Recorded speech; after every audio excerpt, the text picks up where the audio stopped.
le cours d'aujourd'hui, c'est une nouvelle session. Le cours, il est concentré sur l'idée de donner un sens à sa vie. Il est évident, le fait que l'on soit là entre nous, c'est qu'il y a un sens déjà qui est donné à notre vie. Et puis, le fait que nous soyons attachés au Rabbi de la génération, qui est le Mashiach de la génération, le Mashiach en général, il est évident qu'on a reçu le sens.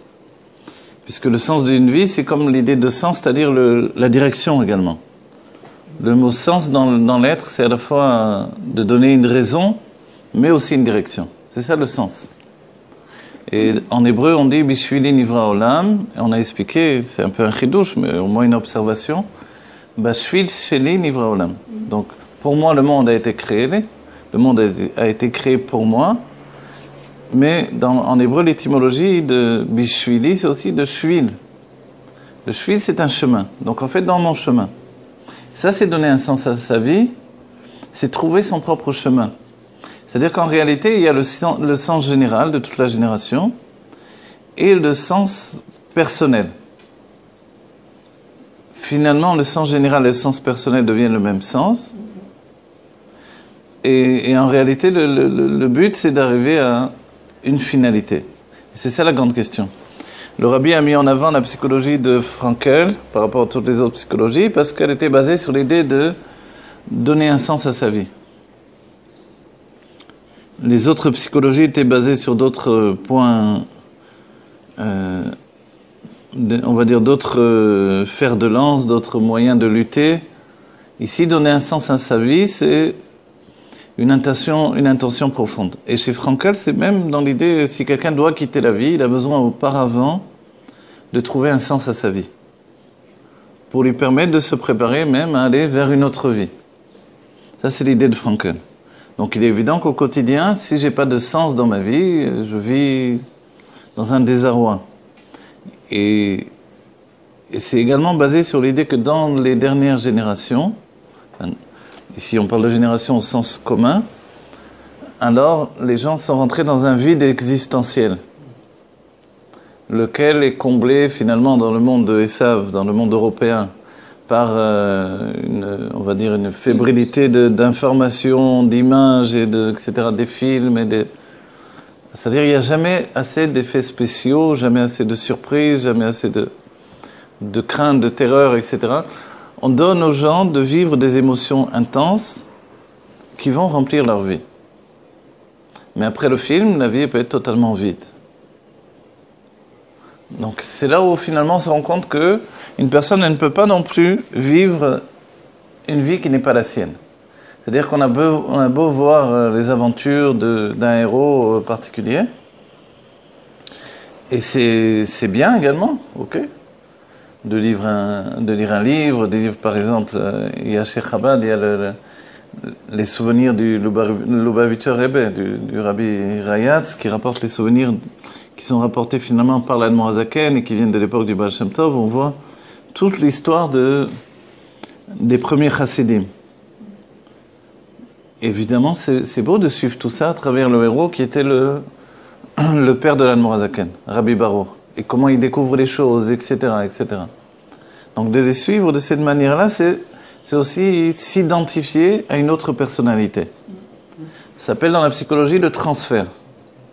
Le transfert, c'est un moyen qui permet de vivre les choses en étant également à l'intérieur des choses, mais en étant spectateur.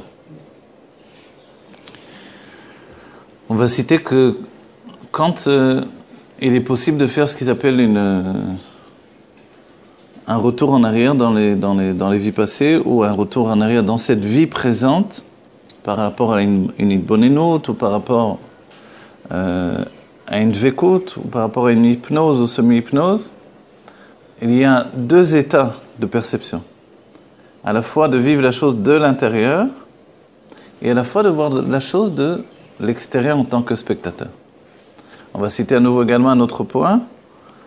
Chez les Nevi'im, lorsqu'ils reçoivent leur névoie, ils la reçoivent également de deux aspects. La névoie qui est vécue de l'intérieur de la personnalité, avec tous leurs sentiments, leurs émotions intenses, et également la névoie qui est vécue au même moment comme un spectateur. C'est-à-dire que quand le navire reçoit sa névoie, il reçoit également les kélim pour ensuite la transmettre. Les réceptacles de transmission sont donnés en même temps. Donc il y a les deux aspects. Et dans notre vie, on a ces deux aspects, ces deux situations. Et c'est pour ça que Dieu nous a donné en nous Chokhmah et Bina. La Chokhmah qui, elle, est capable de voir les choses de l'extérieur. Et la Bina qui vit les choses de l'intérieur. La Bina qui panique, la Chokhmah qui observe tranquillement. Et qui sait bien que ça ne sert à rien de paniquer. Pourquoi? On va dire comment elle sait bien. Elle sait bien parce qu'elle est à l'extérieur.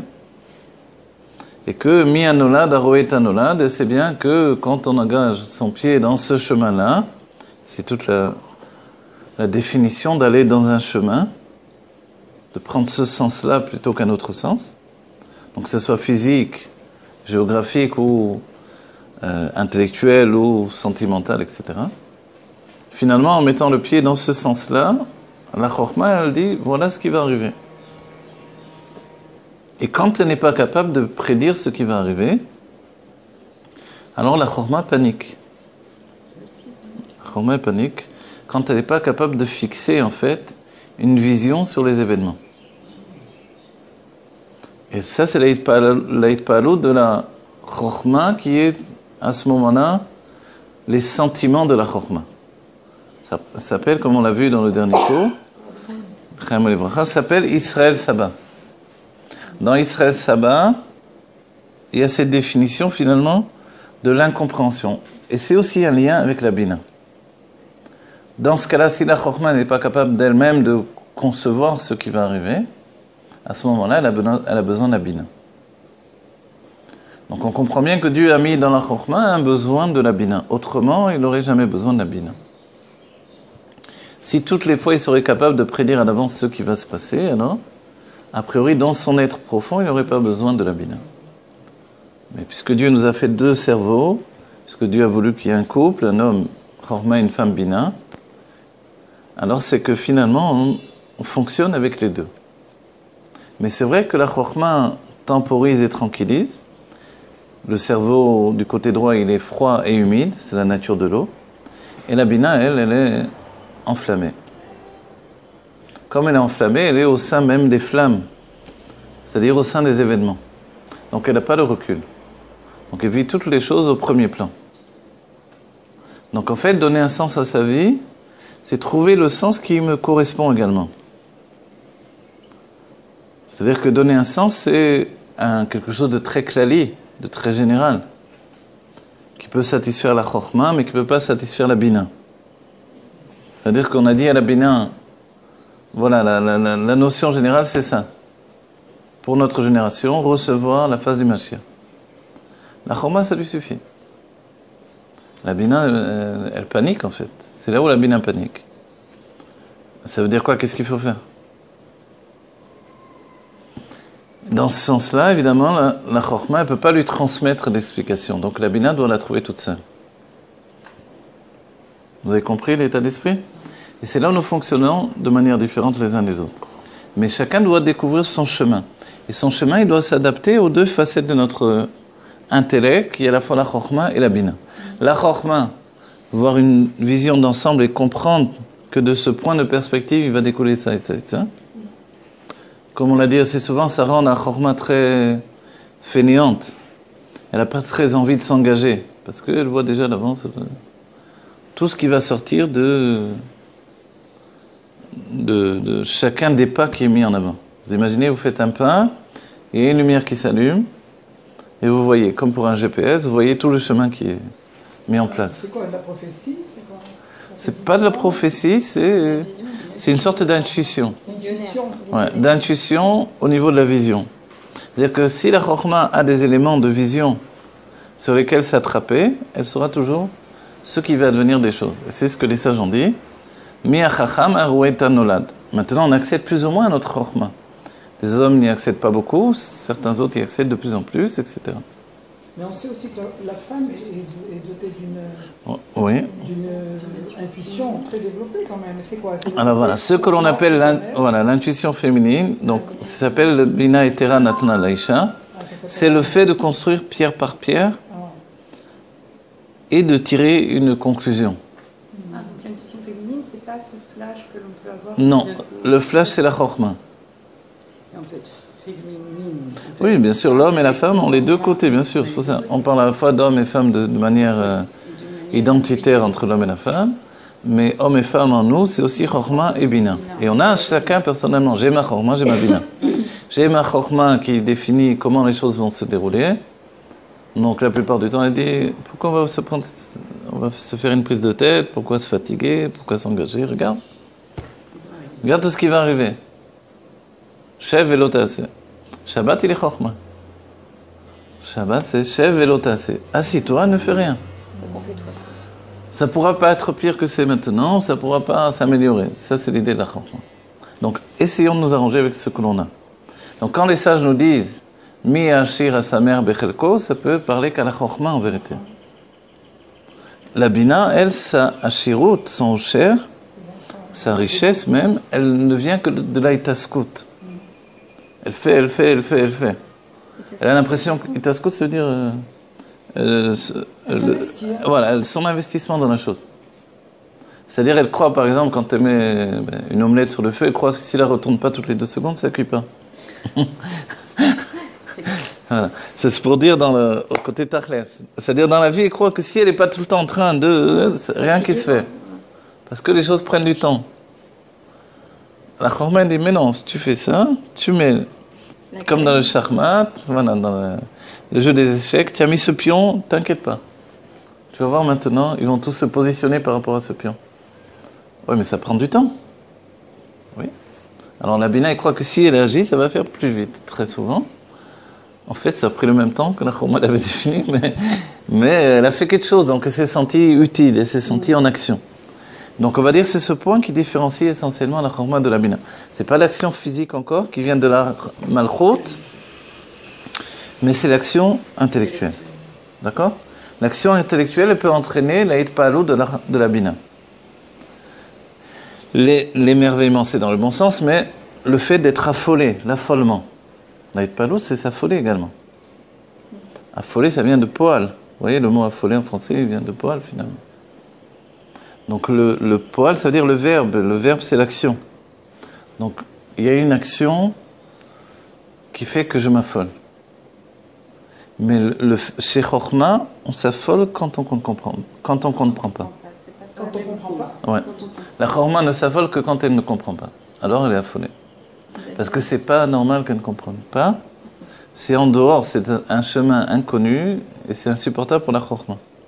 Je vais poser une question. Oui, bien sûr. Une fois qu'on a repéré à l'intérieur de soi même, quand c'est bina, quand c'est Chochma, on n'est pas fataliste à laisser les choses non, se faire. Voilà, exactement, parce qu'ils doivent fonctionner ensemble. Ils doivent fonctionner ensemble. Donc on peut dire à l'un ou à l'autre, calme-toi, ou à l'autre, prends le relais. Oui, exactement. Est-ce qu'on peut avoir une Voilà. action, une maîtrise.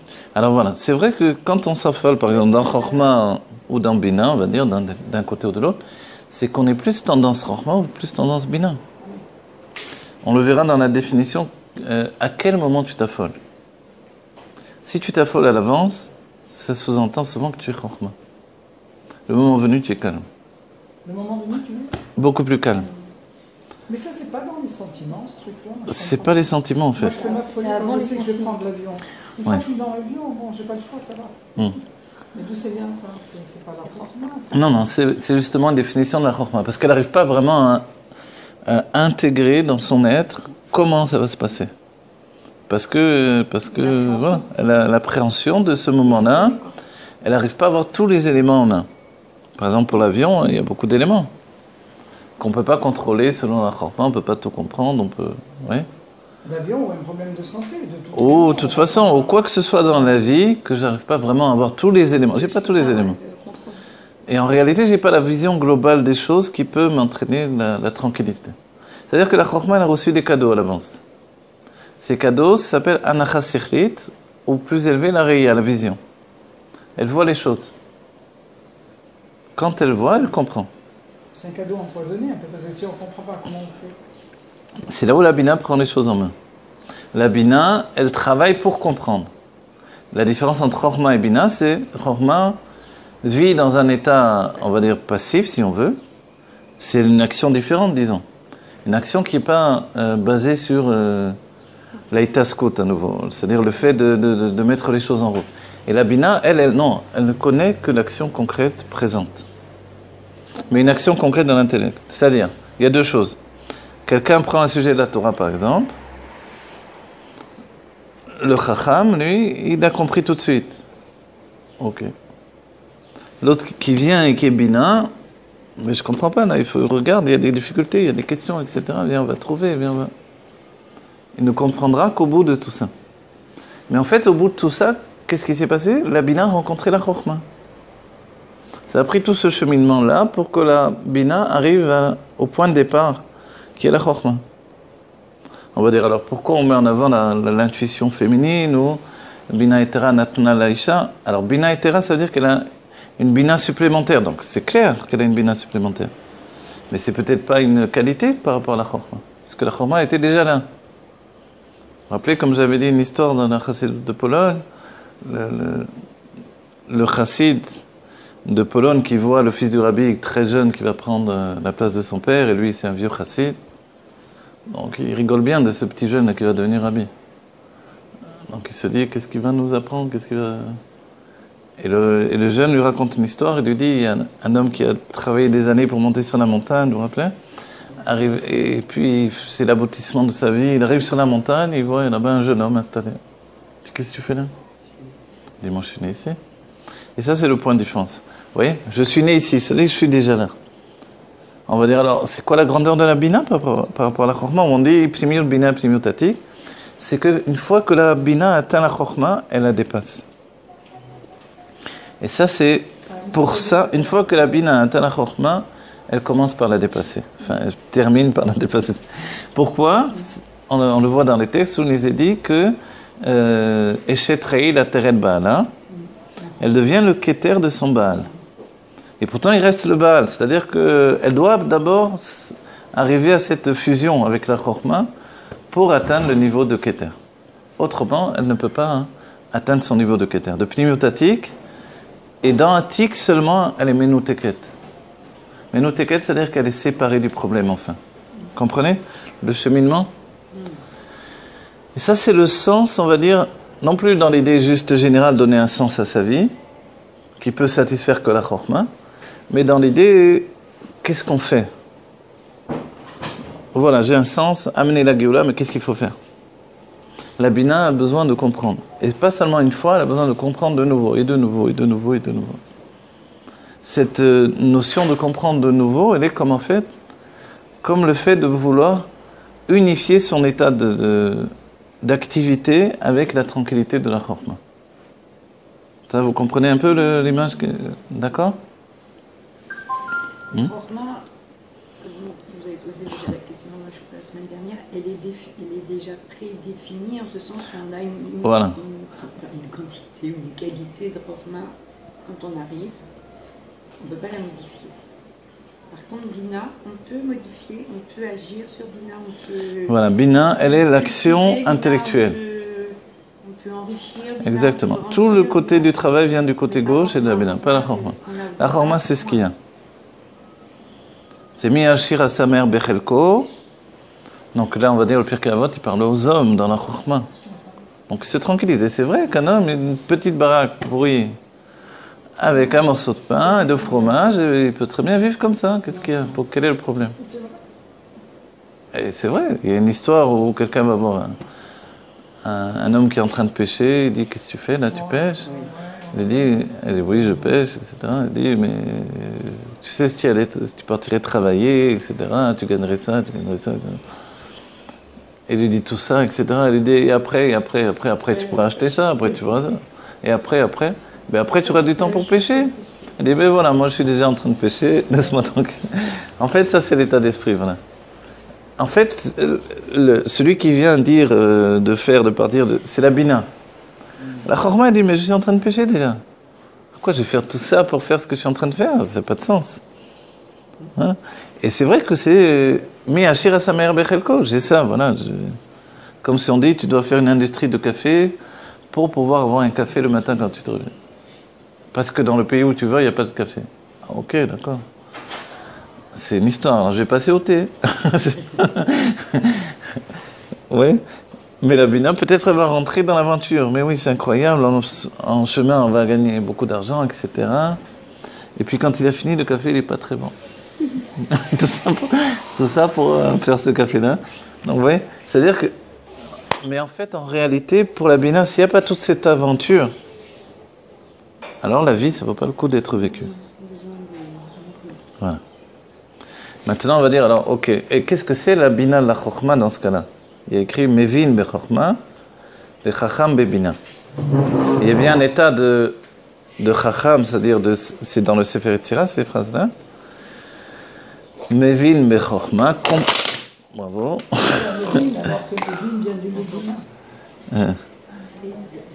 Ça s'est arrêté entre-temps? Hein? Non, ça continue? C'est bon? L'inconvénient du dé. Pas voir un bout de chocolat? Un bout de chocolat l'orange, ça va au café. Voilà. Mevin be Chokhma, c'est dans le Sefer Yetzirah. Ve Chacham be Bina, c'est un des sujets de Chassidut important. Alors, Mevin be Chokhma, on a compris, c'est Mevin be Chokhma, ve Chacham be Bina. C'est-à-dire que dans la Chokhma, il y a aussi la Bina. Ce qui permet à la Chokhma de pouvoir également s'attacher à la Bina et de transmettre à son tour. Merci. Et puis, dans la Bina, forcément, il y a également la Chokhma. Alors, on va poser la question maintenant en inverse. On va dire, alors pourquoi il y a besoin d'une Chokhma dans la Bina? Puisqu'à la finalité, elle va s'unir avec la Chokhma. Alors, on va dire, parce que non, il faut bien un commun dénominateur. Un dénominateur commun. Un lien entre les deux. Alors, il faut bien qu'il y ait une fusion qui se passe par le fait que je possède l'autre et il me possède, dans le sens où une part de moi se trouve dans l'autre et une part de l'autre est en moi. Le Rabbi nous a dit c'est tellement important que le Mashiach ne peut se dévoiler que chez celui qui possède en lui le Mashiach, en fait. On a dans l'âme une part de l'âme du Mashiach lui-même, qui est le ma de la Neshama. C'est aussi Moshe Rabbeinu que nous avons dans l'âme. Donc le ma de la Neshama, c'est la Chokhma en réalité. Et la Chokhma, c'est le fait de posséder en soi déjà la Géoula. Et la Géoula, pensez bien, qu'est-ce que ça veut dire? Ça veut dire qu'on est arrivé au bout du chemin. Quand on dit que la Chokhma, ça représente la Géoula qui est en nous, le Mashiach qui est en nous, le Moshe Rabbeinu qui est en nous. Et quand on regarde l'histoire de Moshe Rabbeinu, quand Dieu vient lui dire « va délivrer le peuple juif », Moshe dit « trouve quelqu'un d'autre ». En résumé. On dit pourquoi en réalité cette réponse de Moshe? C'est parce que Moshe, lui, il est à la fin du chemin déjà. C'est-à-dire qu'il est déjà en Géoula. Donc forcément, il dit trouve quelqu'un d'autre, dans le sens où j'ai pas en moi la faculté de générer l'exil pour pouvoir m'en libérer. Je n'arrive même pas à comprendre qu'est-ce que c'est vraiment cet exil-là. C'est pour ça que tout ce temps où Moshe était en Égypte, l'histoire elle est bizarre quand même. À quel âge il a vu finalement l'Égyptien qui a tué le Juif? C'était pas loin de 40 ans, toute cette histoire-là. Tout ce temps-là tu étais vécu en Égypte, tu étais où? Tu étais dans un sarcophage? Tu n'as rien vu? Tu n'es jamais sorti? Tu n'as jamais mis la tête à la fenêtre? Le fils adoptif de Pharaon, jamais il est sorti se promener, c'est-à-dire il ne sortait pas Moshe. On comprend que Moshe il était en Géoula. Donc il ne percevait pas du tout l'exil. Il a fallu que ça le touche par l'intermédiaire d'un juif qui a éveillé en lui, en fait, une douleur qui était à proximité de sa perception. Et là, il a ressenti.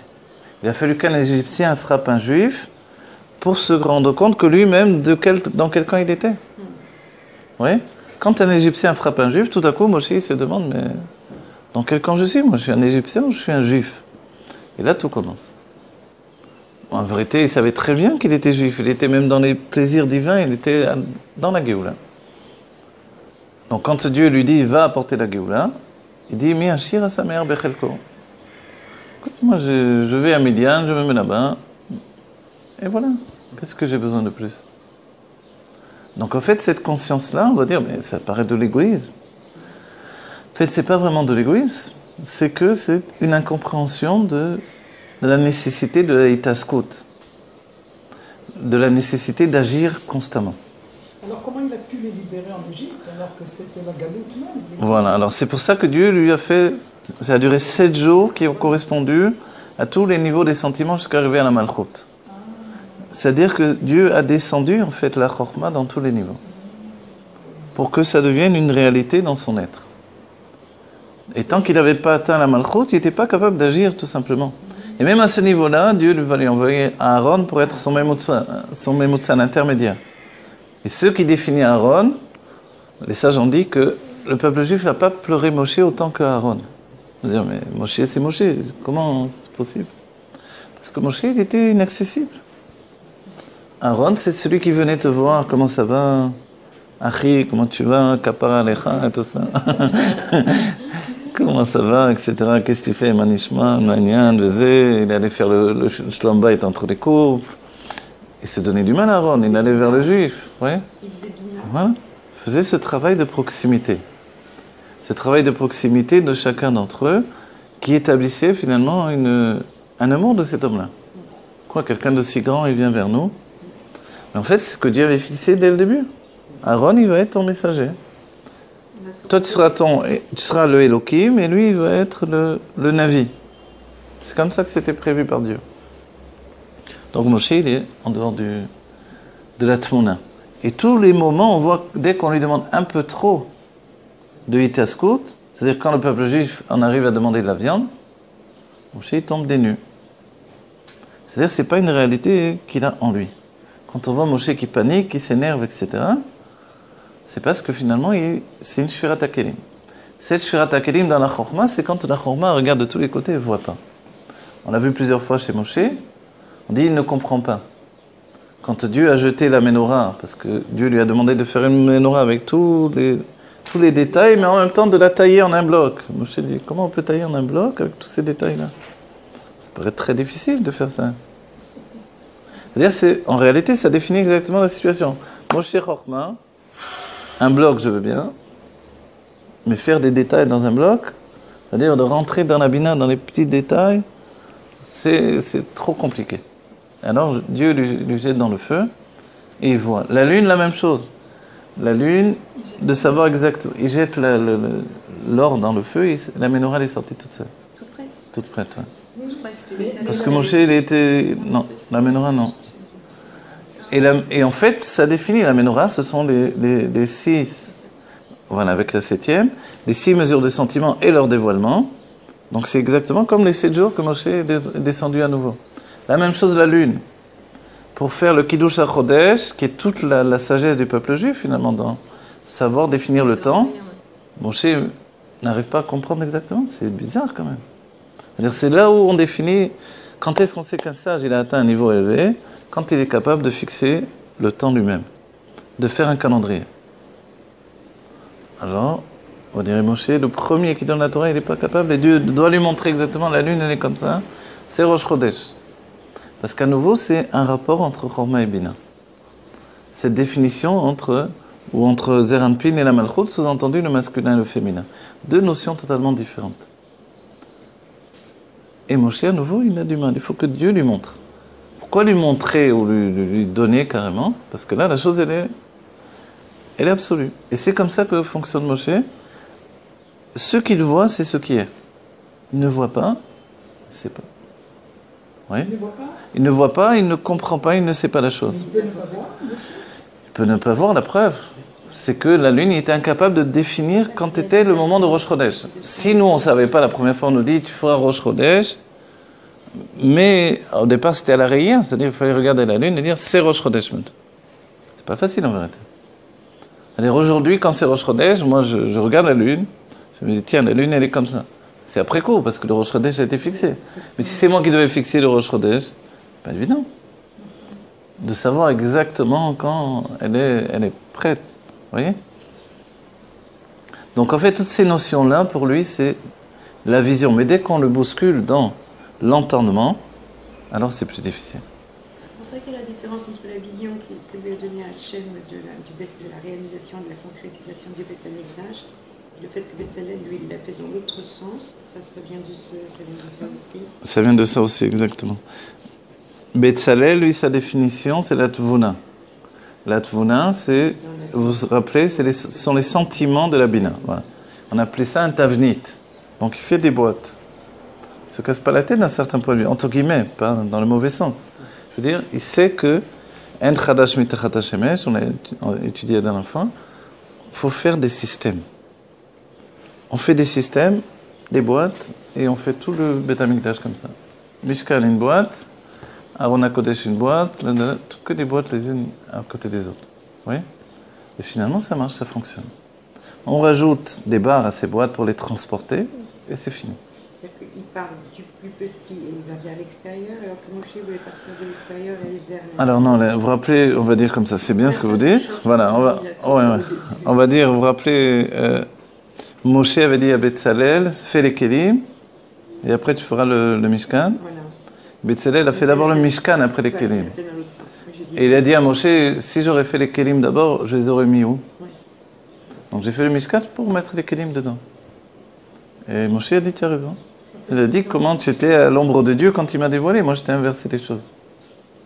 Alors il faut comprendre aussi pourquoi Moshe a inversé les choses.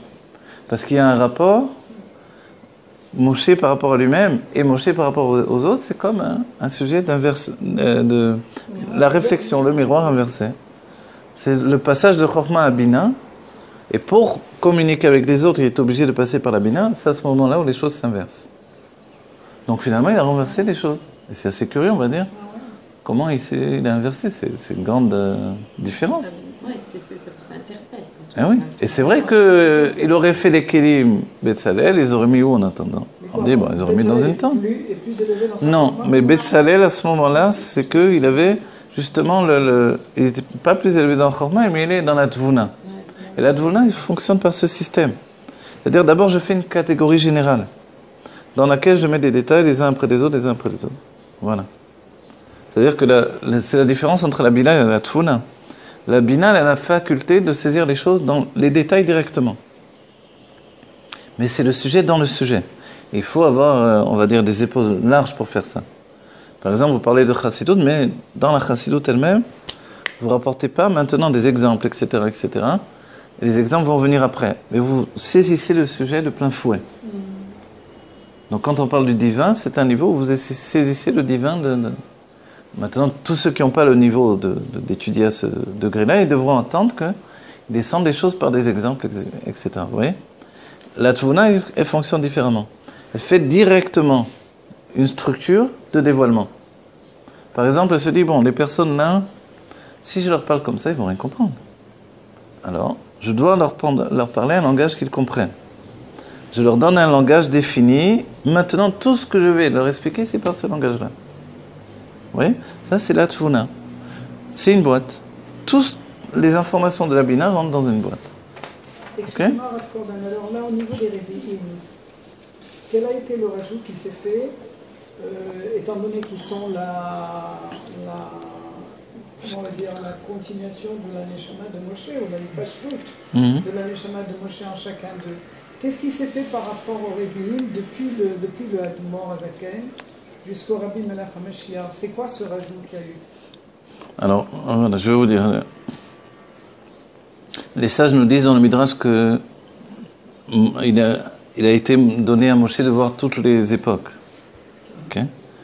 Et puis Moshe a vu, on dit, il a vu notre époque, et il a vu que malgré qu'il n'y avait pas de dévoilement divin, on servait Dieu toujours. Comme on servait Dieu, il a tiré de ça un avin. Sa grande humilité vient du fait de nous voir, nous, servir Dieu alors qu'on était... Voilà. Ok.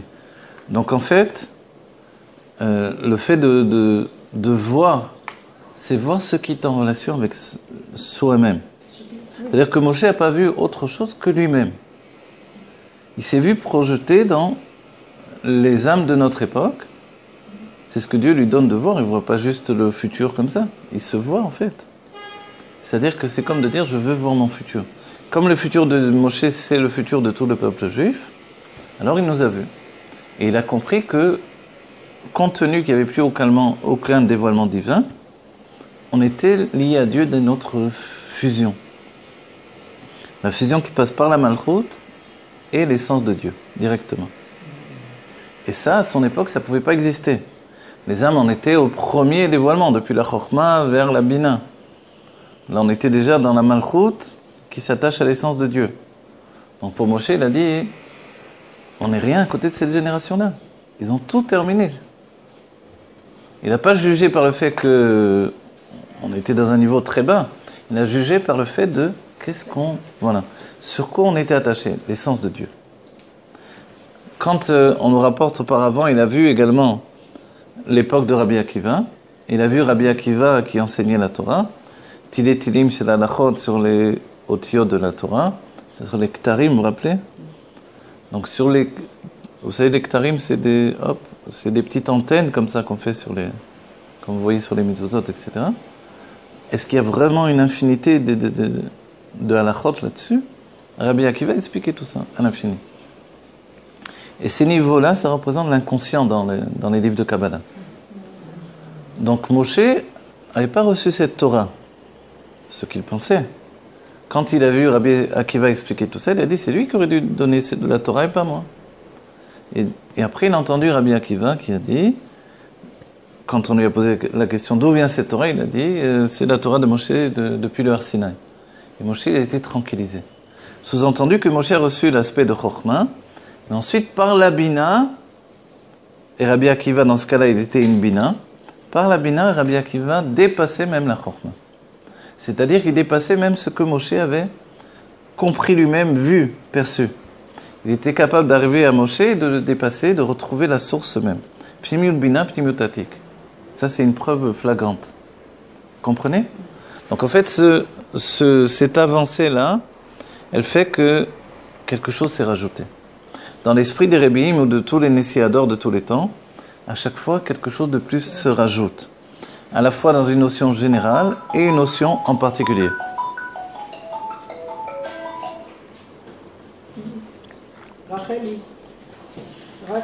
Ça va? Bon, ça me fait voyager.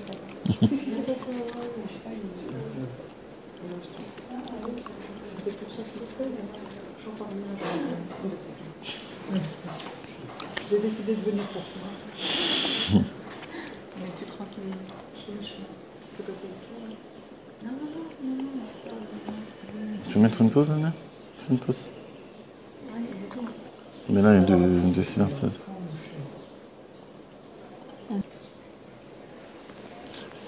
Ok. Alors voilà. Donc ce que les Rebbeim ont rajouté, c'est une redéfinition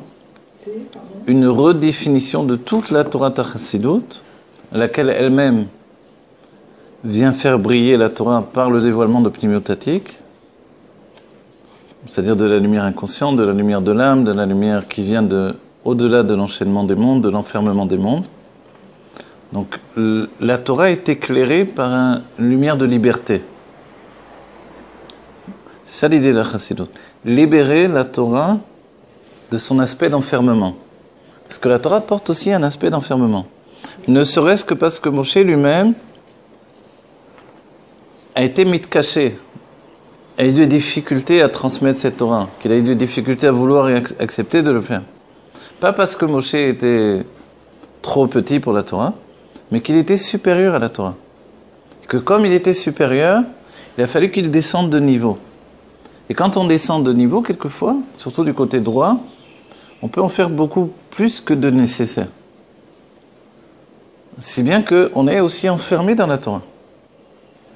Et on souligne, il y a la Torah d'un premier niveau, la Torah d'avant la faute du veau d'or et la Torah d'après la faute du veau d'or. La Torah sans âme animale, c'est la Torah qui est donnée au peuple juif quand il n'y a plus d'âme animale. C'est-à-dire, dès le moment où Dieu se dévoile, Anochi Havai Elokecha, on n'a pas reçu la Torah à ce moment-là. On reçoit le lien avec Dieu qui va nous donner la Torah. On ne reçoit pas les Lochot à ce moment-là. Il va falloir que Moshe monte les chercher. Mais le dévoilement est fait. Le dévoilement qui inscrit le juif en tant qu'âme divine soudée au corps. Donc dès ce moment-là, dès ce dévoilement de Anochi Havai Elokecha Velo Yelecha Elokim Acherim, On peut dire qu'Anochi Havaye Elokecha, je suis l'Éternel ton Dieu, c'est le dévoilement de l'âme divine. Velo Yelecha, la négation, elle touche le corps. Tu n'auras pas d'autre Elohim. C'est-à-dire que dès ce moment-là, le corps, il n'accepte pas d'autre dévoilement divin que celui de l'âme divine. Alors qu'il y avait d'autres forces en action dans le monde. C'est ce que ça veut dire. Parce qu'on peut se dire, qu'est-ce qu'il a Dieu de parler de ça? Puisqu'il se dévoile. Quand je vois Dieu, j'ai pas envie d'aller choisir autre chose. Anochi Havaye Elokecha, c'est terminé. Quel rapport de dire Velo Yelecha Elokim Acherim? Oui. C'est de la petite monnaie, on va dire. Quoi? Des statues, des quoi? En fait, ça c'est le message pour le corps. Le corps, il doit accepter maintenant l'âme divine, ce dévoilement divin-là uniquement. Et pas d'autres dévoilements divins qui vont passer par d'autres sources et d'autres chemins. Et ça, c'est aussi pour le corps, donner un sens à sa vie, et pour l'âme, donner un sens à sa vie. Pour l'âme, ça a été de s'investir dans le corps, et pour le corps, ça a été de devenir un réceptacle pour l'âme. Donc en fait, la fusion se fait, et à ce moment-là, cette fusion, elle entraîne finalement une nouvelle entité qui n'existait pas. Après le Matan Torah. Voilà, après le Matan Torah, dès le moment de Matan Torah, c'est-à-dire la définition du juif pour l'éternité existe maintenant. Alors donnez-nous quelques mots sur le... On a parlé de la Torah du premier niveau. Oui, et la deuxième niveau. Ouais, voilà, j'y arrive. Voilà. non, c'est bien, vous suivez. Moshe, il est de ce niveau-là. Il est au niveau... Moshe, il est naturellement au niveau de la fusion, mais il est au-dessus de ça, parce que Moshe, il est dans un niveau de Olam HaTohu. C'est-à-dire, en fait, Moshe est en relation avec le monde de Atik Yomin, avec le Keter. Donc Moshe, il est libéré. Simplement, il doit donner la Torah à des êtres qui sont enfermés. La meilleure chose à faire, c'est de les libérer à leur tour. C'est ce que fait Dieu. Dieu se dévoile, Anochi Mishi Anochi. Je suis celui qui est, je suis l'essence. Et c'est moi qui ai envoyé les 10 Makot. C'est pour ça que Dieu dit, c'est moi qui t'ai sorti d'Égypte. Comment je t'ai sorti d'Égypte? En envoyant les 10 Makot, en faisant tout ce que j'ai fait là-bas, en traversant la mer. Donc, c'est l'essence qui te parle maintenant. On va dire, à qui parle l'essence? Par le corps. C'est-à-dire, la grande doute, c'est le corps. Comment on le sait? C'est parce que seulement un 5e ou un 50e, selon les avis, sont sortis d'Égypte. C'est-à-dire, et les autres, le corps des autres n'a pas voulu sortir. Il y a eu une opposition. Parce que les corps étaient ces mêmes corps qui étaient là au début du monde, dans la tour de Babel, et les corps des géants du début du monde, c'est les mêmes corps. L'essence est opposée à voilà. l'essence? Parce que, en réalité, l'essence ne reconnaît pas la lumière infinie, comme un véritable dévoilement. On peut pas, voilà. L'essence ne veut pas accepter la lumière infinie qui vient du monde de Hatzilut comme une source de dévoilement. Pour elle, c'est rien, c'est de la pacotille, si vous voulez. C'est une Héara. Et Dieu vient annoncer des choses. Anochi Havaye Elokecha, donc je suis l'essence. Du coup, le corps ne peut qu'écouter à ce moment-là. Et puis Dieu continue, donc il dit, c'est moi qui t'ai sorti d'Égypte, donc c'est moi qui ai voulu les 10 Makot pour soumettre l'élément de poussière. Et à ce moment-là, Dieu lui dit, Velo Yelecha Elokim Acherim, et tu n'auras pas d'autre Dieu. Donc l'idée, elle est, tu ne prendras pas maintenant d'autres sources de vitalité. C'est-à-dire que l'Anmour MCI nous enseigne une chose incroyable, il nous dit, il y a la Chokhma de la Torah, mais il y a la Chokhma de Maaseh Bereshit, qui sont deux sagesses différentes. Il y a la sagesse de la Torah et la sagesse de la création du monde. Et dans le Torah Traim, au commencement, il nous laisse entendre que la sagesse de la création du monde est même supérieure à celle de la Torah. Et que finalement, le but, c'est de faire fusionner les deux. Comment elle peut être supérieure à la Torah? Parce qu'en réalité, c'est une sagesse qui est axée sur le Koar Gvul Sheba Ein Sof, sur la limite, qui est plus puissante. Tandis que la Torah vient de l'autre côté, qui est le côté de l'infini. Le Kav Ein Sof, la lumière dévoilée, la lumière infinie. La Chokhma de la création, on peut la dire, si on schématise, que c'est le corps, et la Chokhma de la création. Alors voilà, la Chokhma de la création, forcément, elle parle au corps. Au corps.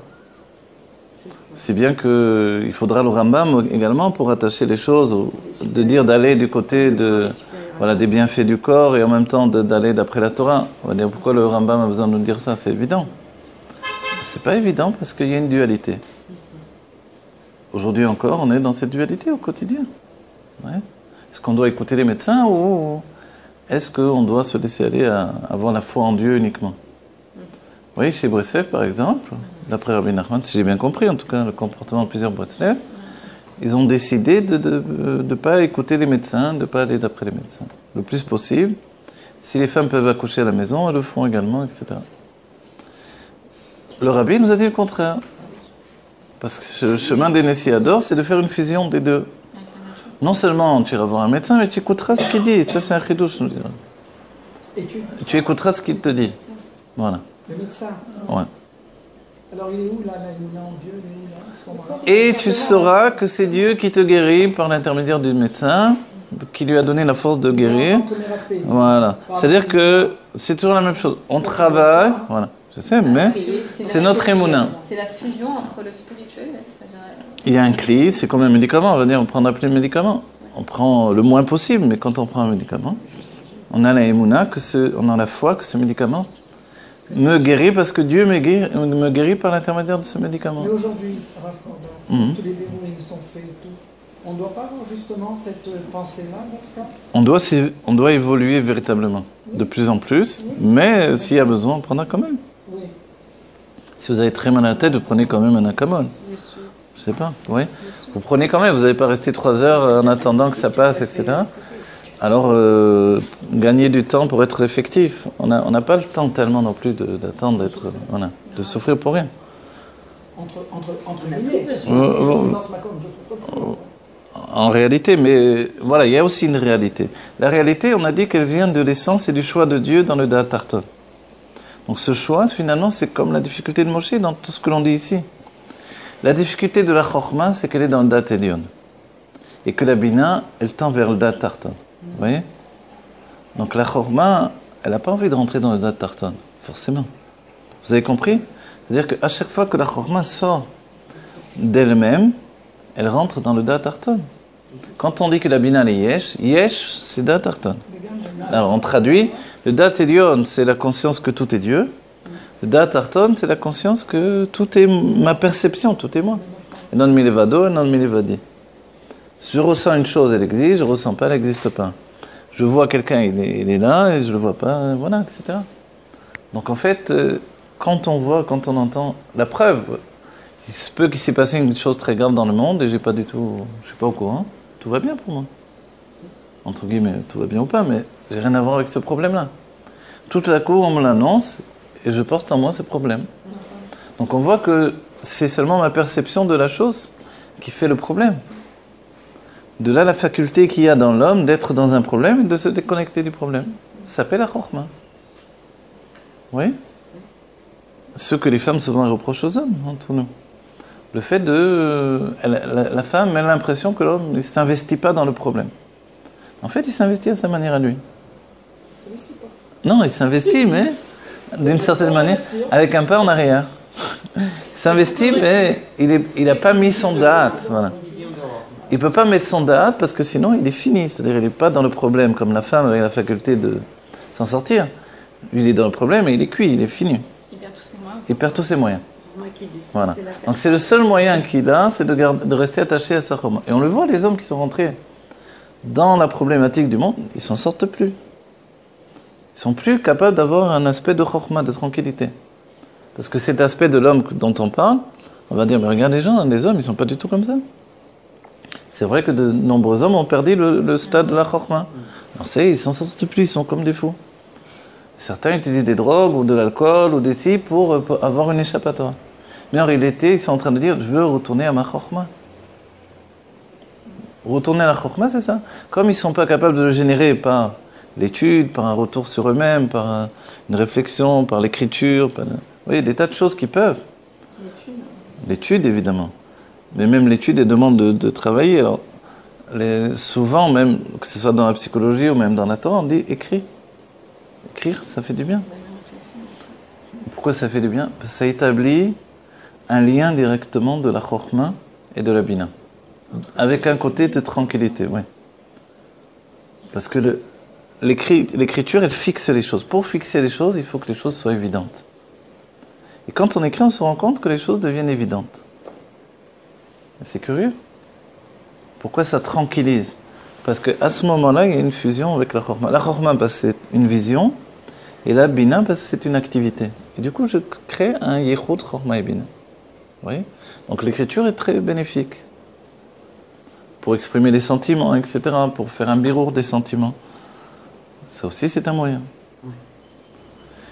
Mais les hommes qui ne sont pas capables de faire ça, alors ils vont avoir une fuite vers une chorma qui va s'acheter d'une manière ou d'une autre.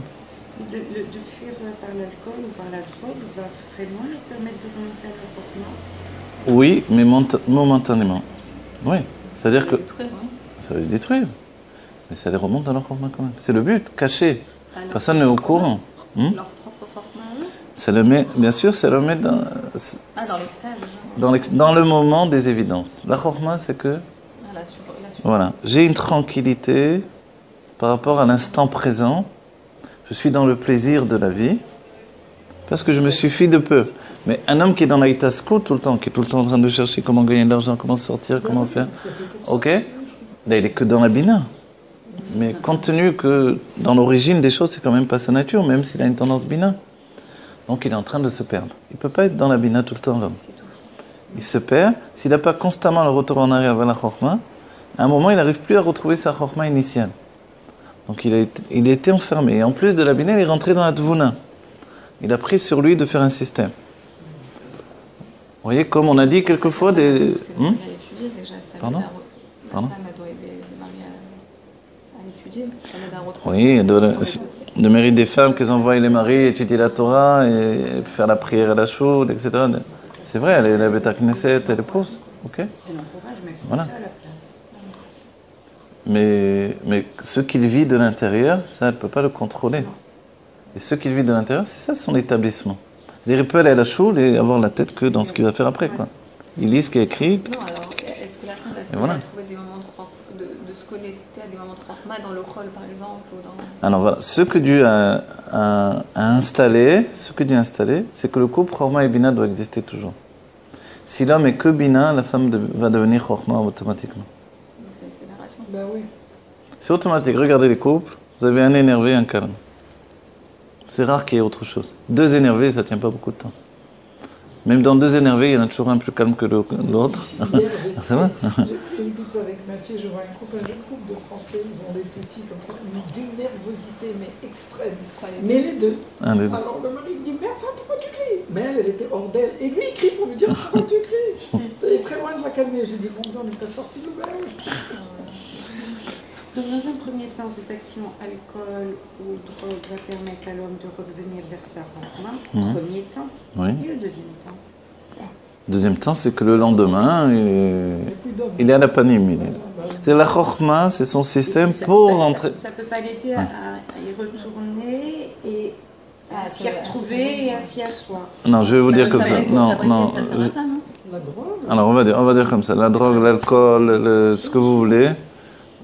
C'est un problème de la génération. Bien sûr. Les jeunes à l'école apprennent la drogue. Il y a même des jeunes parents qui fument et qui droguent. Des jeunes parents. C'est très devant leurs enfants. En Israël, c'est un fléau. Je ne sais pas en France aujourd'hui, mais certainement que oui. En France, ils ont aujourd'hui, ils prennent, c'est même plus une drogue, c'est des produits chimiques. Et ça se développe de plus en plus. J'ai écouté ça il y a quelques temps. C'est très dangereux. Il y en a de plus en plus dans les boîtes. C'est ce qu'ils font aujourd'hui. Le pourcentage a triplé, je crois. Ça désinhibe aussi Mais c'est quoi ça? Bon, attendez, je vais expliquer. Je vais juste expliquer quelque chose. Le but de tout, que ce soit chorma ou bina, c'est d'atteindre le keter.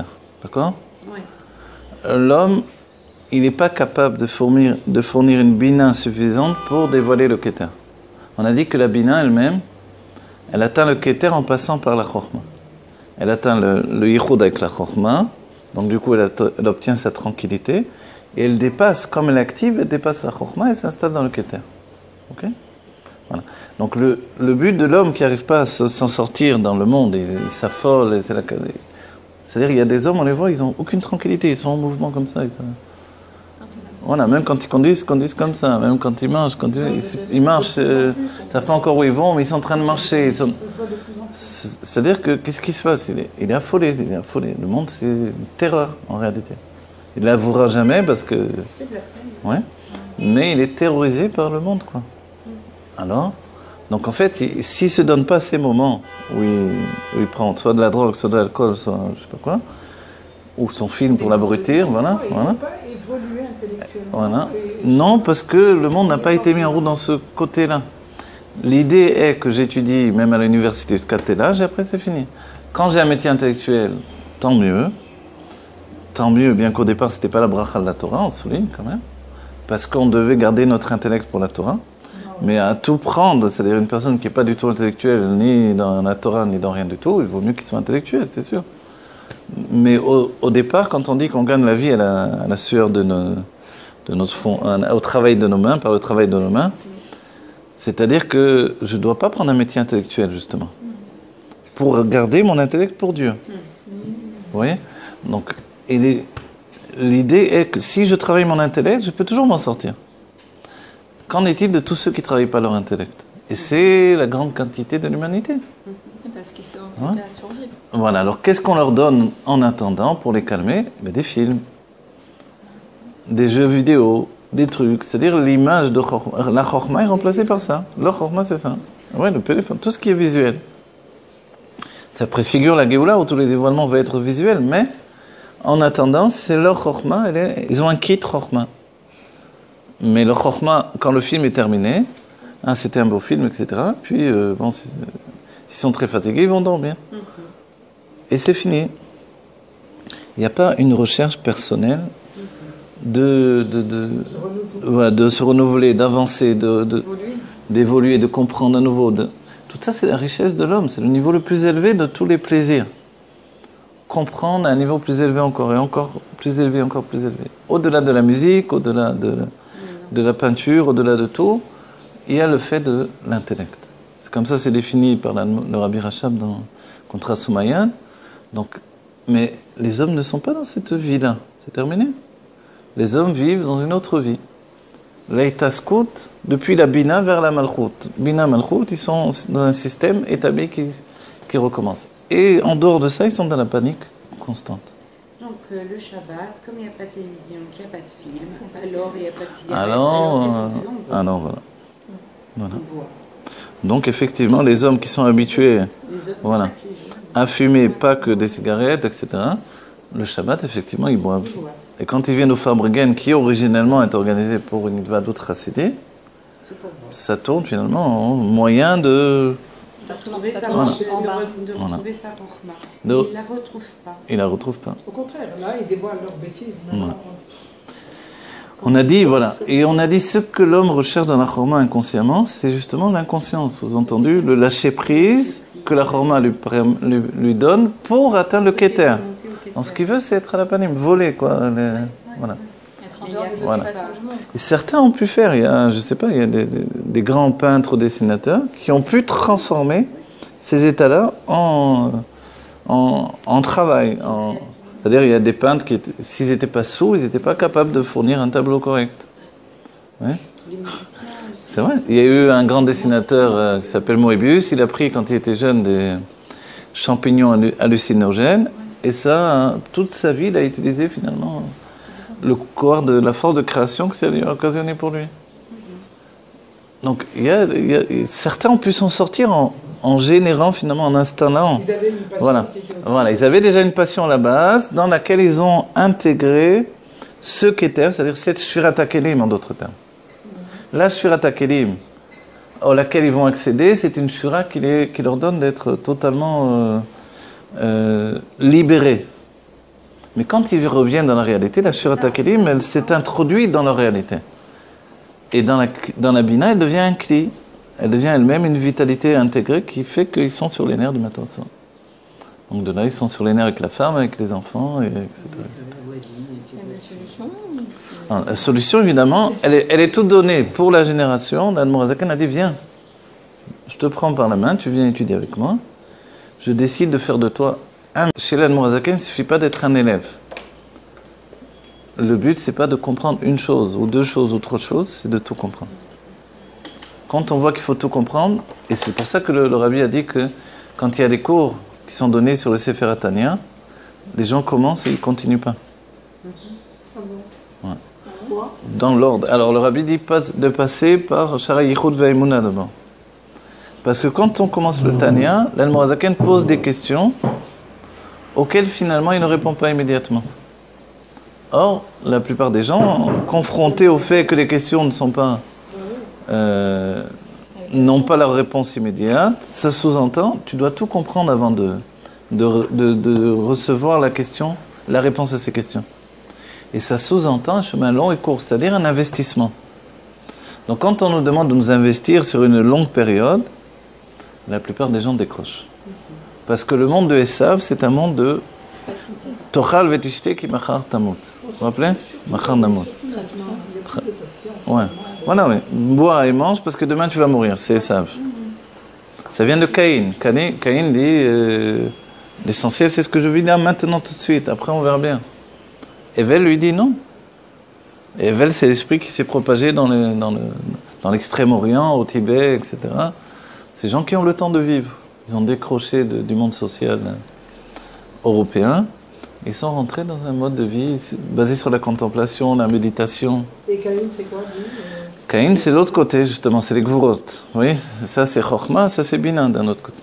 Caïn, lui, non, il faut faire, l'essentiel c'est ce monde-ci. C'est un constructeur. La Bina, c'est un constructeur. C'est un binyan, elle construit sans arrêt. Et Caïn, c'est ce qu'il a fait. Il a dit, la Torah dit, c'est un constructeur, il construisait des villes. C'est difficile parce qu'en fait, aussi, ça part sur des bases qui sont réelles. C'est-à-dire que ce qui est important, c'est ce monde-ci. C'est aussi ce qu'on dit. Ce qui est important, c'est de vivre le présent, c'est aussi ce qu'on dit. Mais c'est déformé c'est déformé le faux. C'est-à-dire ce qui est important, c'est ce monde-ci. Après, ça devient, il n'y a que ça qui est important. Et ce qui est important, c'est de vivre le présent. Après, il n'y a que... ce qui est important, c'est de vivre maintenant le présent, de faire plaisir tout de suite, parce que voilà. Et à chaque fois, la vérité est légèrement déformée et plus ça tourne. Regardez, on est tous confrontés à ça. Les coachs également se confrontent à ça. Les gens veulent tout et tout de suite. Vous entendez les coachs, le peu que j'ai entendu, ils disent ne crois pas que ça va venir tout de suite, attends, investis de l'argent, mets de l'argent de côté avant que tu puisses faire quelque chose. Ok, mais dans les générations passées, les gens vivaient comme ça, ils avaient le temps. Dans la Gemara, on parle de celui qui plante un caroubier, qui va mettre 40 ans avant qu'il pousse et qu'il donne des fruits. Voilà, alors, combien 70 ans. Ah, 70 ans? Ah bon, 70 ans, encore plus. Ben voilà, il ne le met pas pour lui, alors voilà. Voilà. Donc il le fait pour ses enfants, ses petits-enfants. Mais est-ce que les gens vivent comme ça encore? Non, plus personne ne vit comme ça. D'un autre côté, c'est tant mieux parce qu'on est la génération de la Géoula. Mais vous savez, pour moi, je pense pourquoi on a plus de patience là maintenant. Je crois que c'est le Rabbi qui nous a mis dans cet état. Oui, forcément. Nous, dans le... Et on voit que ça ne vient pas, on vient carrément. Effectivement. Ouais. Le Rabbi nous a mis sur les... Oui, non, bien sûr, oui. Je vis avec une grande impatience pour tout. Oui, le Rabbi nous a mis en état. Parce que le Rabbi éveille notre âme animale, laquelle veut tout de suite avoir... c'est un désir d'avoir du plaisir, donc c'est immédiat. Oui, c'est l'enfant qui est en nous. Alors c'est pour ça que nous, on intègre d'autres notions. On intègre d'autres notions qui nous apprennent dans la Torah même du Rabbi. C'est-à-dire que le Rabbi, on apprend à le découvrir sous tous ses aspects. Si on vit qu'avec un seul aspect du Rabbi, on est en difficulté. Il faut tous les aspects du Rabbi pour comprendre l'édifice que le Rabbi a mis en place. Parce que le Rabbi a parlé également à plusieurs personnes. Pour certaines personnes, immédiatement la Géoula, etc., il y a des gens qui sont totalement endormis aussi. Avant de s'éveiller à l'idée que la Géoula est là, etc., le Bimera Veyamenu, truc machin, oui, c'est une idée, très... Voilà, donc la Géoula est quelque chose de très lointain. Le Rabbi, ce qu'il a voulu essentiellement, c'est la provoquer dans notre génération. On est toujours la même génération. Et pour ça, il fallait le côté immédiat. Le côté immédiat entraîne également le fait de dire qui est Mashiach. Auparavant, on vivait sans savoir qui était Mashiach également. Donc si on dit la Géoula maintenant, mais il faut un Mashiach dans ce cas-là. Alors cherche qui est Mashiach? Ah, mais c'est toi Mashiach. Ah, voilà, tu as la Géoula, la génération de la Géoula, tu as le Mashiach. Allez, vas-y, rentre en Géoula. Alors, vas-y, rentre en Géoula. Troisième niveau, on va dire, mais qu'est-ce qui provoque la Géoula? Ah, alors assieds-toi, viens, on étudie. À nouveau, c'est un chemin long et court. C'est-à-dire, on a l'impression que c'est un chemin court qu'il nous propose, mais non. Et tu n'oublies pas que c'est la chassidut de travail, c'est un chemin long et court. Ça va être court, dès qu'on va vraiment voir la chose, on rentre dedans. En attendant, ça prend du temps de se mettre en place, et nous, on se transforme en attendant. Cette transformation humaine, elle nous rend meilleur un cli beaucoup plus mourcha, beaucoup plus raffiné pour recevoir la Géoula. Donc il est évident que combien plus on va l'apprécier. Pas parce que juste on l'a attendu longtemps, mais parce qu'on est beaucoup plus dans un état qui est capable d'identifier la qualité de la Géoula. Parce que vous pouvez avoir un cadeau immense et puis vous en profitez pas. Il y a des gens qui sont nés riches, ils s'en fichent de tout. Un jour ils ont tout perdu, ils commencent à se dire ah, mince, tout ce que j'avais quand même. Et comme ça, même avec la proximité des gens qui sont avec nous. Là. Tu ne profites pas de la personne et après que Dieu préserve, elle n'est plus là. Alors non. Il faut apprendre, donc de plus en plus, on est en train de se positionner pour la Géoula. La Géoula est venue, elle est là, elle sera là. Elle est dans les trois temps de Dieu. Il était, il est, il sera. Donc la Géoula est dans cet ordre-là. C'est-à-dire quand le Rabbi dit elle est déjà là, et le Rabbi nous dit Olam Shekvar Ba, Olam Haba, Olam Shekvar Ba, elle est déjà venue en réalité. Elle sera là puisqu'elle s'appelle le monde futur. Les trois niveaux, c'est un dévoilement divin. Donc à nous de rentrer dans ce dévoilement divin. Ah, il y a la barrière du Shem Elohim. Alors, c'est là où on doit découvrir comment transformer cette barrière en réceptacle. C'est plus une barrière, ça doit devenir un réceptacle. Et c'est sur ça qu'on travaille. Puisqu'on fait plus de séparation entre le monde et le divin. Non, on doit vivre le divin au sein du monde, mais ça n'a jamais été fait. Quand Avraham Avinu est venu au monde, les gens cherchaient Dieu dans le monde, c'est-à-dire ils cherchaient le spirituel dans la matière, mais ils perdaient Dieu. Et lui a dit, vous ne pouvez pas trouver Dieu puisque Dieu est tout. Comment l'identifier? Mais eux, ils voulaient à tout prix identifier quelque chose. C'est un arbre, c'est une fleur. Lui-même a fait ce cheminement-là. Pour arriver à la conclusion, je ne peux pas identifier Dieu, il est tout. Mais les hommes, tout, c'est rien pour les hommes. Donc en fait, aujourd'hui, on a la même problématique. Tout, c'est rien. Tout, ça veut dire quoi? Donne-moi quelque chose. Ouais. Mais je te donne tout. Tout c'est à toi. Et la même chose pour la terre d'Israël. Elle est tout entière à toi. Ah bon? Elle est tout entière à toi? Mais moi, je veux juste un petit coin pour habiter, quoi. Mais je t'ai donné tout. Tu veux... En fait, la notion du juif, c'est qu'on lui a transmis tout. Comme il a tout reçu, il ne sait pas comment faire pour intégrer ce qu'il a reçu. Et la même chose, on nous a transmis la Géoula aujourd'hui. Comment l'intégrer dans notre personnalité, dans notre conscient, dans notre inconscient, dans tous les niveaux. Et le but aujourd'hui, quand on dit les Kabel Pnei Mashiach Tzidkenu, donc c'est le sens de notre vie, le Rabbi dit tous les sens, tous les buts précédents sont terminés. On a tout atteint, on a tout terminé. Maintenant, il y a un seul but. Les Kabel Pnei Mashiach Tzidkenu, Ine Mashiach Ba.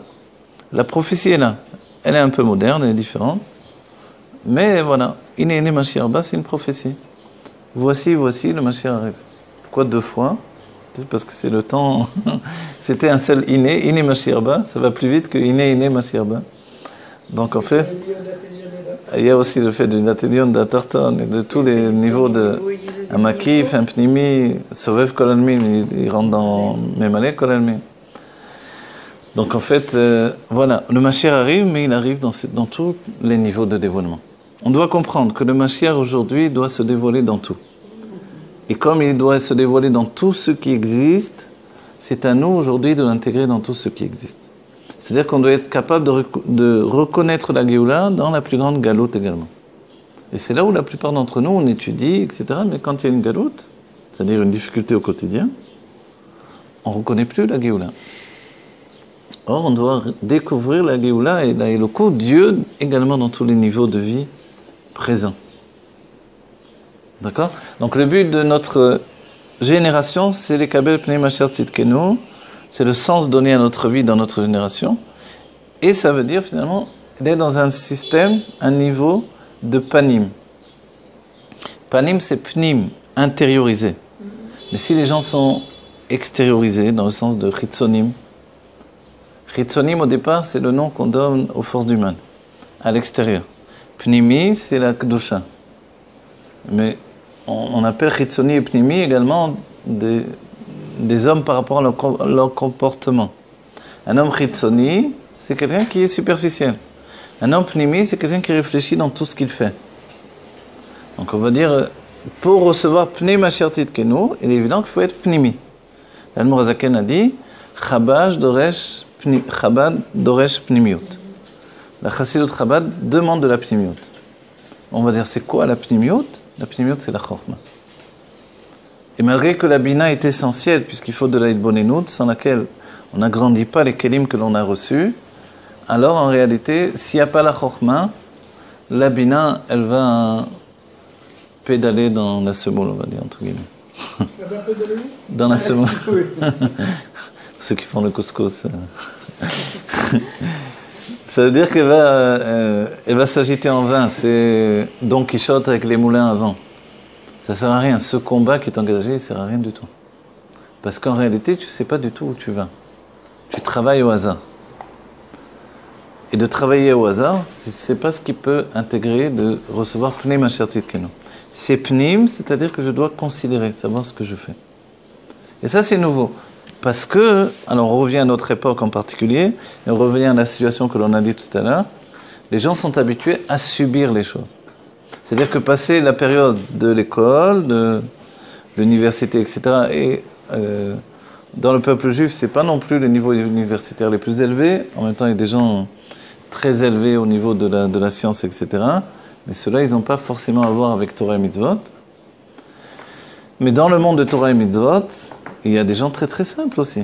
Dans les derniers Baalei Tshuva des générations où on est nous, il y a des gens très simples. Des gens qui ont des fois aucun niveau scolaire ou un niveau scolaire très réduit. Et quand ils découvrent la Chassidut Chabad, on leur demande de fournir un travail intellectuel, alors tout de suite, c'est pas ce que j'avais envisagé. C'était pas dans mon budget, c'est pas dans mon temps, c'est pas dans mes possibilités. Donc en fait, c'est là où c'est une difficulté. Voilà.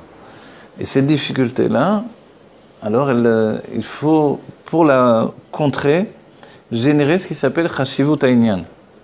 Et c'est pour ça que la Chassidut Chabad parle beaucoup d'elle-même.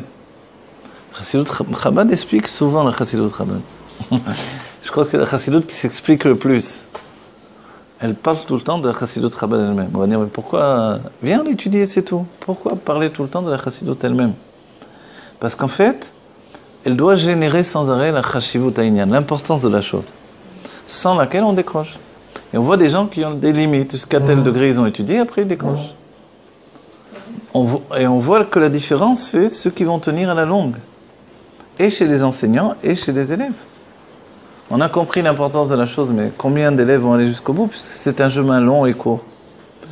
Court, c'est qu'en finalité, en définitive, l'élève va se découvrir. Il va comprendre qu'il est capable lui-même de gérer sa vie par la compréhension. Gérer sa vie, c'est intégrer le divin au quotidien, chaque jour. C'est déjà être en face de l'Ekabel Pnei Mashiach Tzidkenu. Vous voyez, quand le Mashiach arrive, c'est pas il m'arrive dans le dos. C'est qu'il m'arrive face à face. Je suis configuré pour être un cli pour le dévoilement de la Géoula. À ce moment-là, on arrive à ce premier niveau de la révélation de la Torah, de vraiment la fusion totale entre le corps et l'âme divine. Exactement. C'est ça. Oui. Mais le corps, on va dire, c'est vraiment une autre histoire. Et pour revenir à ce qu'on avait défini au début, quand Dieu nous a donné la Torah au Har Sinaï, effectivement, on était dans un niveau où il n'y avait plus d'âme animale. L'âme animale avait été Begirouche. Puisque le propre d'un mariage, des fiançailles, c'est que maintenant, dès qu'on a installé un choix du khatan et de la kala, c'est terminé. C'est-à-dire, la femme est Mekoudeshet, elle est maintenant séparée de tous les autres hommes pour lui. Oui? Et normalement, lui aussi par rapport à elle. Ok? Donc, dès ce moment-là, ils sont liés l'un à l'autre. Et c'est le premier état. Donc, il n'y a pas d'âme animale. L'âme animale, c'est d'avoir un désir d'autre chose. Tout à coup, il y a eu la faute du veau d'or, où l'âme animale est venue de l'extérieur. Elle est venue par le biais du Erev Rav. C'est-à-dire, depuis l'inconscient, puisque les sages le Harizal nous dit, et le Zohar, que finalement c'est, on va dire, le côté de l'âme inconsciente de Moshe Rabbeinu, de Evel, qui est venu par le biais du Erev Rav, sous-entendu que l'inconscient nous a rejoints. Et l'inconscient, il avait en lui l'âme animale encore, par le biais du Erev Rav. Et cette âme animale nous a donné de briser les premières tables de la loi, c'est-à-dire de briser le corps de Géoula que l'on avait établi, la fusion entre l'âme et le corps dans un état de Géoula. On était immortel, on ne vieillissait plus, on n'avait plus de maladie, on avait atteint un niveau de Géoula. Mais le monde n'était pas en Géoula. Et le travail de la Torah, à partir de notre Géoula personnelle, était de mettre le monde en Géoula. Or, le monde n'a pas eu la patience d'attendre. On était dans un niveau de Géoula. Non, en Matan Torah, on était dans un niveau de Géoula. Ah oui, on était revenu au niveau d'Adam Arishon avant la faute. Donc, on était en Géoula. Mais le monde, lui, n'était pas en Géoula encore. Il y avait les autres, puisqu'il y a eu le Erev Rav qui a eu la possibilité de penser autre chose que l'Akdusha. C'est-à-dire que le Erev Rav n'était pas du tout en Géoula. Donc le peuple juif était en Géoula, et le travail par la Torah et les mitzvot, c'était de mettre le monde en Géoula également. Or, on n'a pas eu le temps. La faute du Vaudor a entraîné le désir de retrouver l'âme animale. L'âme animale revient dans notre vie, et tout à coup, c'est une chute terrible. Et la Torah qui nous est donnée, c'est une Torah en rapport avec cette âme animale. Donc du coup, il y a le mal, le voleur, le tueur, le ci, le violeur, et voilà. Et c'est reparti. Il n'y aurait pas eu de Gemara, évidemment, puisque la base de la Gemara, c'est tout ça. Il n'y aurait eu que la Pnimiut Torah dans les premières Luchot. Il y aurait eu un monde de bien absolu. Mais généré par notre travail. C'est-à-dire que le monde n'était pas un monde de bien absolu. Sinon, il n'y aurait pas eu de faute du Vaudor. Donc après la faute du Vaudor, on rentre dans les kélim que nous connaissons. C'est ça, on est toujours... Voilà. C'est-à-dire, on a effectivement une âme divine qui est soudée à notre corps, mais elle fonctionne par l'intermédiaire de l'âme animale et de l'âme intellectuelle. Auparavant, non. C'était une âme divine qui est soudée à notre corps, qui fonctionne juste par une âme naturelle, tivite, et c'est tout. Donc on était parfait. Donc on a intégré l'imperfection pour devenir finalement un Baal Tshuva. Un Baal Tshuva, c'est celui qui s'élève au-dessus de ses capacités. C'est ça la Tshuva. La Tshuva, c'est m'élever au-dessus de mes capacités par le dévoilement de l'intériorité de mon âme. Et par le fait, du côté de la Bina, de dévoiler des forces inconscientes très élevées. Des forces cachées de l'âme. C'est le but de la Tshuva. Donc d'après l'Admor HaZaken, on devrait tout le temps être en Tshuva. Autrement, il n'y a pas de travail. Donc la Tshuva, c'est pas juste relié au fait de faire des fautes ou pas des fautes. Et l'Admor HaZaken dit qu'en réalité, il n'y a aucun lien entre la Tshuva et les fautes. Les fautes sont juste un électrochoc pour me dire où je me trouve. Et voilà, tu as chuté parce que tu étais à ce niveau-là. Mais en dehors de ça, ton désir est très élevé. Il faut mettre ta vie au degré de ton désir. Là, c'est un point nouveau là, que l'on met en avant pour expliquer.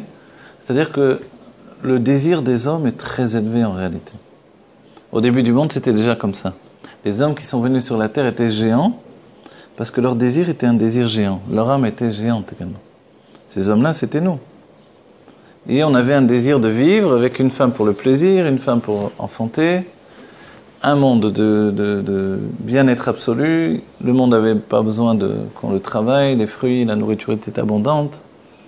C'était le Gan Eden, malgré qu'on était sortis du Gan Eden. Oui, mais pour nous, c'était pas ça, le Gan Eden. D'accord ? Mais nous, on était dedans. Nous, à cet état égoïste du moment, on vivait, c'était nous-mêmes. On vivait comme ça, on était heureux. Alors on va dire pourquoi Dieu a entraîné le déluge finalement. Parce qu'on a commencé à se dénaturer.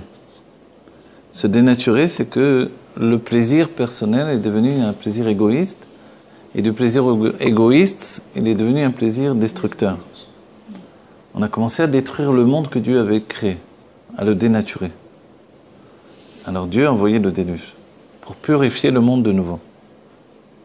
Donc c'est-à-dire que l'impureté est venue de l'égoïsme personnel. À cause du fait qu'il n'y avait pas de travail à faire. Voilà, du fait que tout était gratuit. Donc on n'avait aucune notion de l'importance des choses, donc tout était facile et on n'avait qu'une recherche du plaisir immédiat dans l'abondance la plus grande. Sans respecter sans respecter l'autre, tout simplement. Hein. L'autre et Dieu, évidemment. Quand on l'utilise pour ton plaisir à toi, et te satisfaire parce que toi, t'es important et toi, tu connais l'autre, il existe même. Voilà. Le plaisir de l'autre, c'est pas grave. Donc Dieu a envoyé le déluge. Ça va vite. Hein. Et on repart à zéro avec une nouvelle famille qui est la base, Noir et ses enfants et tous les animaux de la terre. On repart à zéro, le monde se repeuple à nouveau.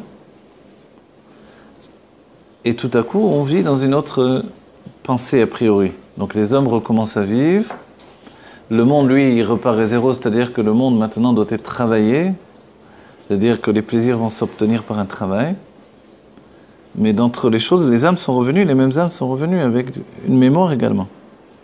Et on dit que les hommes de la tour de Babel avaient retrouvé les pierres sur lesquelles les géants avaient tout gravé, toutes leurs histoires. Et ils ont retrouvé finalement, puisqu'on avait la Shon HaKodesh, l'usage des noms divins qui permettait d'obtenir tout ce qu'on voulait. Donc de nouveau, ils ont replongé dans les plaisirs du monde, des plaisirs totalement déconnectés de la soumission au Créateur. Et ils se sont dit, mais le Créateur à nouveau, il va réagir. À nouveau, il va réagir, le Créateur. Alors on va faire une tour et on va capturer le Créateur. C'est là que c'est la rébellion de l'essence contre l'essence. Et là, ils ont voulu faire une tour avec des pierres qui étaient construites également par les lettres des noms de Dieu et qui avaient pour but d'enfermer la Shrina. La Shrina ne va pas arrêter de se retirer maintenant. On va la ramener, elle va rester avec nous, elle va nous apporter l'abondance. Vous voyez, nous, en Eretz Israël, on subit le lien direct avec la Shrina. Donc au quotidien, c'est à la panim, c'est difficile dans la parnassa, c'est difficile dans toute chose. Donc les hommes se sont dit, cette difficulté d'avoir affaire directement avec la Shrina, c'est trop de privation au quotidien. Venez, on enferme la Shrina, on va tirer d'elle tout ce qu'on veut. Et ils étaient capables de le faire. C'est pour ça que Dieu est intervenu, c'est-à-dire le fiancé de la Shrina est intervenu et même la Bina en fait, la mère est intervenue. Et Dieu a mélangé toutes les langues. C'est-à-dire il a dissocié les lettres, les pierres. Il n'y avait plus la Hitbonenout basée sur la Shon HaKodesh. Et il y a eu les héritiers de la Shon HaKodesh, ça a été Avraham Avinu, qui a donné l'héritage, Shem également, Shem Vever, qui ont donné l'héritage de la Shon HaKodesh. Et qui ont transmis cette connaissance des mondes divins, etc. On peut poser une question simplement, pourquoi ce monde est fait? Puisque les hommes ont eu tout ce qu'il fallait, etc. C'était quoi le but du monde? Le but du monde, c'est de connaître Dieu dans le monde. C'est de vivre avec Dieu au sein d'une réalité qui, elle, me prouve a priori qu'il n'est pas là. Quand j'ai des galères au quotidien, quand ça va mal, quand c'est difficile, quand je suis dans les administrations, etc., Dieu, il n'est pas là a priori. Mais pourtant, Dieu, il est là également dans tout ça, quoi. Simplement, on n'est pas toujours d'accord avec ce qu'il veut. On n'est pas toujours d'accord avec ses décisions, mais il est là. Et en Eretz Israël, on a affaire à Dieu directement. En Chutz La'aretz, on a affaire à Dieu par le fait des patrons de Chutz La'aretz, qui sont les Sarim, les anges protecteurs de chaque nation. Et ces anges-là, pour obtenir du Shefa pour leur nation, doivent donner au peuple juif également. Donc forcément, le peuple juif va toujours mieux s'en sortir en Chutz La'aretz qu'ici. Parce qu'il n'a pas affaire à la Shrina directement. La Shrina, c'est Dieu à titre individuel.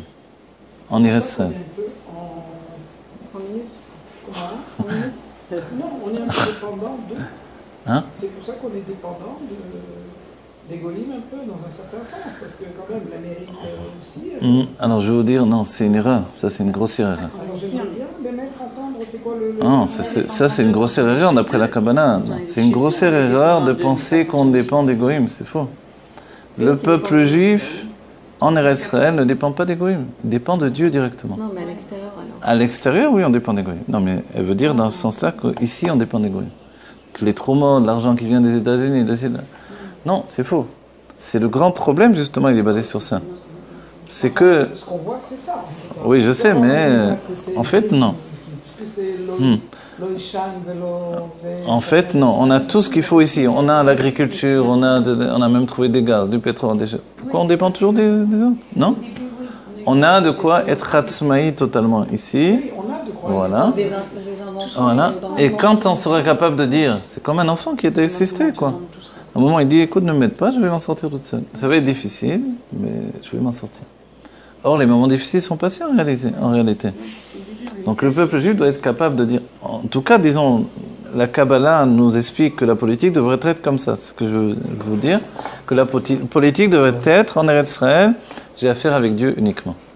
Il n'y a pas de problème de politique, de gouvernement, de politique extérieure, c'est faux. Ça peut aller si on était en Chutz La'aretz. Alors oui, si on était en Chutz La'aretz, il fallait effectivement faire en sorte de trouver un équilibre dans tout ça, comme le peuple juif l'a toujours fait.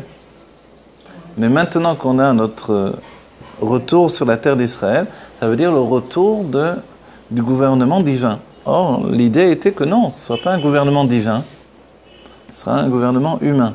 C'est ça la difficulté. Oui. Donc évidemment, on fonctionne toujours avec l'idée que sans les autres, on ne peut pas s'en sortir. Mais la Torah définit très bien, le Rabbi le rapporte, il dit, si on n'a pas conscience qu'on est un peuple faible et que notre force vient de Dieu, alors effectivement, on est très très faible. Et malheureusement, souvent, on pense qu'on est fort. C'est faux, on n'est pas fort, on n'est pas fort du tout. Parce qu'on a une bombe atomique, parce que c'est ça la force. Une fois qu'on a disparu, on a disparu. Que l'un a appuyé avant l'autre, c'est fini. Qu'est-ce qu'on a gagné? Une fois qu'il n'y a plus personne, il n'y a plus personne. Il n'y aura plus de forts et de faibles. Etc., etc. Et le Rabbi le dit, puisqu'un homme peut détruire un pays entier en appuyant sur un bouton, pensez, et qu'il y a des fous dans les gouvernements. Il peut y avoir dans la Corée. Donc il y a des fous de partout, du côté arabe. Donc, on va dire, comment ça se fait? Le Rabbi dit, c'est vraiment que Dieu est en train de garder, vraiment, nous protège. Il protège le peuple juif et même l'humanité. Parce que... si c'est juste appuyer sur un bouton, mais tout le monde peut appuyer sur un bouton. Des fous, ça ne manque pas. Alors, c'est vraiment que Dieu protège. Oui. Ok. Alors, on fait une pause pour l'instant. On a compris pas mal de choses. Il faut encore expliquer beaucoup de choses.